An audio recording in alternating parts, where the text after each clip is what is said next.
Salams and welcome to part 4C, where we're looking at the moral and spiritual transformation in Islam. At the moment, we are just looking at the background about who is Maulana Ansari. And please get copies of this book from the Ahsan Academy of Research in South Africa, Pretoria, and from Shelvcraft. Shelvcraft has sponsored these fabulous books. Ahsan Academy of Research, Abdul Choughley has written this book and many, many other books as well. May Allah subhanahu wa ta'ala reward all of them, whether it's Abdul Choughley, whether it's Mahdi Creel, Yasin Muhammad, and so many other people, and the Anwar Haq Essa family, and others were involved in upholding the teachings of Islam, and the banner of Islam, and upholding the teaching of some of our great scholars, such as Maulana Siddiqui and Maulana Ansari. So let's continue with this. So in Singapore, there was a lot of anti-Islamic propaganda going on, and through his publication The Beacon Light, Maulana Ansari then made a lot of articles in defense of Islam, reducing the true beauty and understanding of Islam. So The Beacon Light, a seminal work of Maulana Ansari, was a refutation of the missionaries' tirade against Islam. It was Maulana Ansari who volunteered to write a monograph in defense of Islamic teachings. In a short period of 4 hours, the monograph was completed, and in the words of an international law specialist, it was a flawless piece of work. It was outstanding, right? Which shows his superb intelligence and his ability to defend the particular cause, whether it is from a legal point of view, an Islamic jurisprudence point of view, or from a secular or Islamic point of view. So Maulana Ansari's academic debut was followed by his initiation into Tasawwuf. The world of Islamic spirituality opened up before him through his association with Maulana Siddiqui. In many respects, Maulana Ansari's intellectual horizon was broadened, and the spiritual dimensions to his personality raised opportunities for his future Tabligh mission. So these were all groundworks laying the foundation for the future important role that he would follow in the footsteps of his mentor Maulana Siddiqui. Thus, his contributions must be examined in the light of Maulana Siddiqui's pioneering role during this very important period. There's a lot of mosquitoes here around me. Two strands of thought, intellectual and spiritual, were woven into the rich tapestry of Maulana Ansari's multifaceted career. Tabligh, which blended with spirituality, assumed greater importance for Maulana Ansari in the distinguished company of his mentor, Maulana Siddiqui. Like his spiritual mentor, Maulana Ansari's intellectual horizon broadened at the prestigious university, the AMU, the Aligarh Muslim University in India, which is recognized as the cultural center of Islam in terms of its exemplary academic ethos. Now let's look at the time that Maulana Ansari spent at his alma mater, the Aligarh Muslim University, between the years 1933 to 1947, and he managed to obtain some outstanding marks which still hold the record to today. I stand under correction. I think it was in philosophy that he obtained very famous 98%, which has not yet been broken, a record for that institution.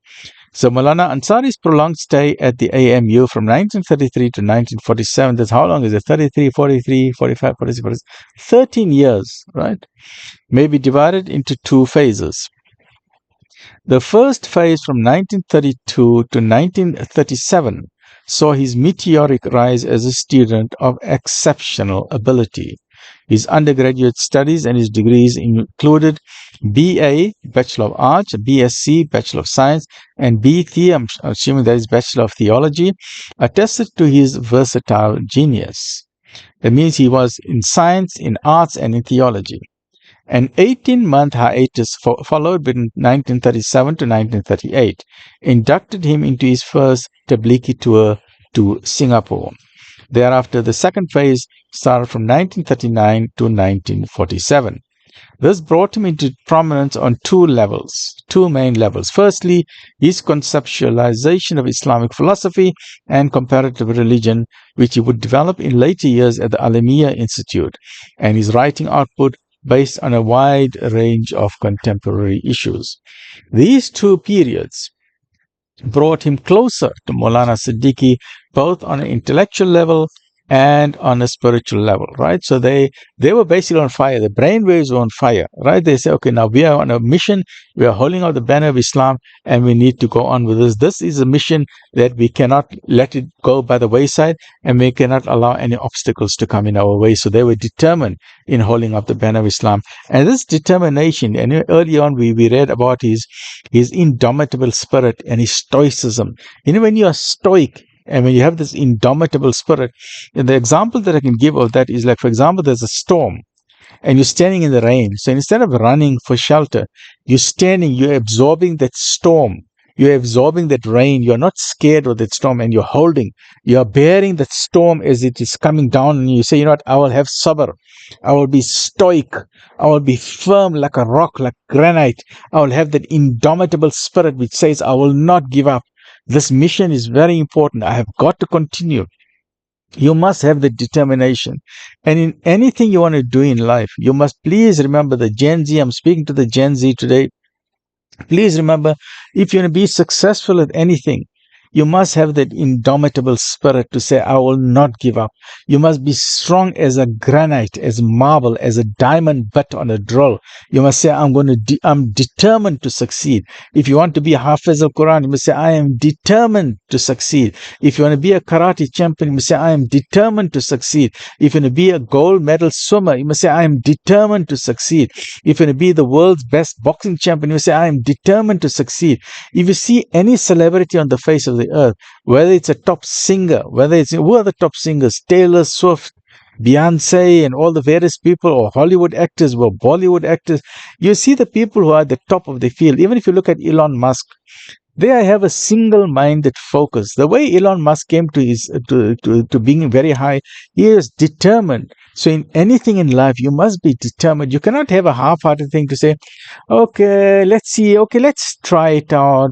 Will this business succeed or it won't succeed? Okay, let's give it a go. No, you cannot do that.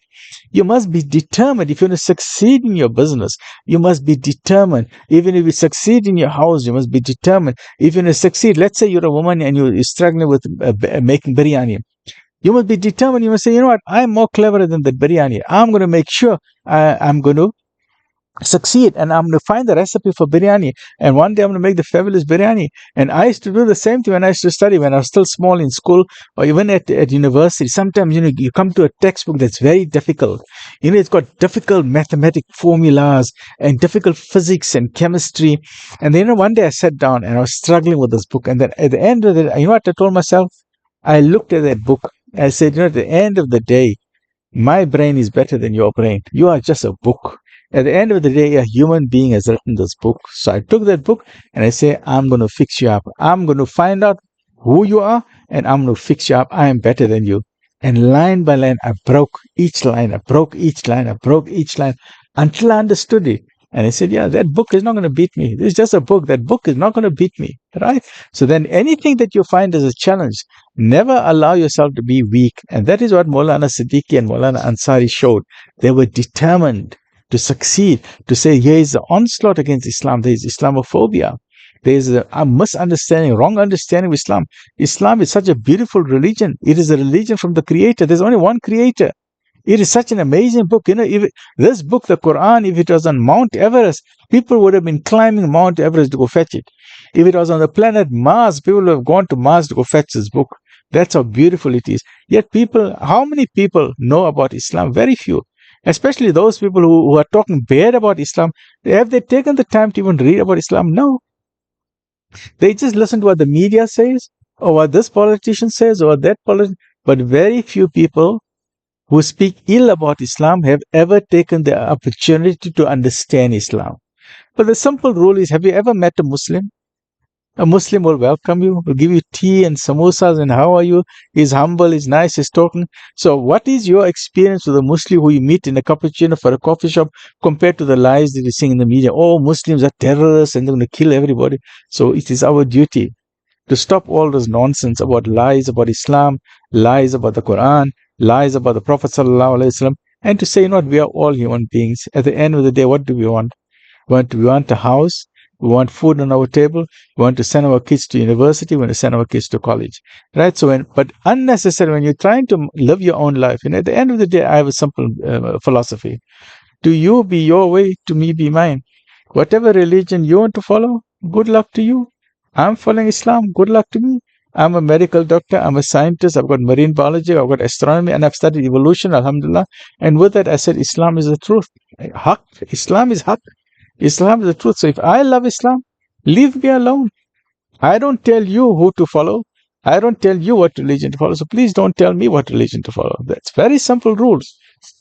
That's why in my comment section, I don't go into debates. I love people. I love everybody. I've had a lot of discussion with many people, and I say, to you be your way, to me be mine. I don't get into debates. And it was with us, with Maulana Siddiqui and Maulana Ansari. They looked at the polemical arguments against Islam. They looked at the anti-Islam propaganda, and they said, it is our duty. It is our duty as Maulanas, as intellectual scholars, to come hand on hand and to combat. When you show the true beauty of Islam. And Islam teaches a very important lesson. If you see evil in society, you don't return with evil. You don't return with evil. When you see evil, you return it with good. So if someone say if a Christian is talking bad about Islam, you don't condemn Christianity. You don't condemn other religions. You must respect all religion. You must respect another human being. Even if you disagree with him, you don't know why that person is worshipping a particular entity or a particular God. You can't condemn nobody. So the way to combat a person is that you must show the beauty of Islam. So the way to combat evil is with good. For example, a very simple lesson is, if there's darkness, how do you fight darkness? You don't fight darkness with more darkness. You fight darkness with light. So when you see evil, you don't fight evil with evil. You fight evil with light. And Islam is a light. Knowledge is light, right? So this brought Maulana Siddiq and Maulana Ansari both intellectually and spiritually closer. There was no doubt that Maulana Siddiqi's faith, the spiritual blessings, opened up opportunities derived from this companionship. Moreover, Maulana Ansari served as Maulana Siddiq's private secretary, a position which he held until Maulana Siddiqi's death in 1954. Stay well, look after yourself. Alhamdulillah Rabbil Aa'la'meen.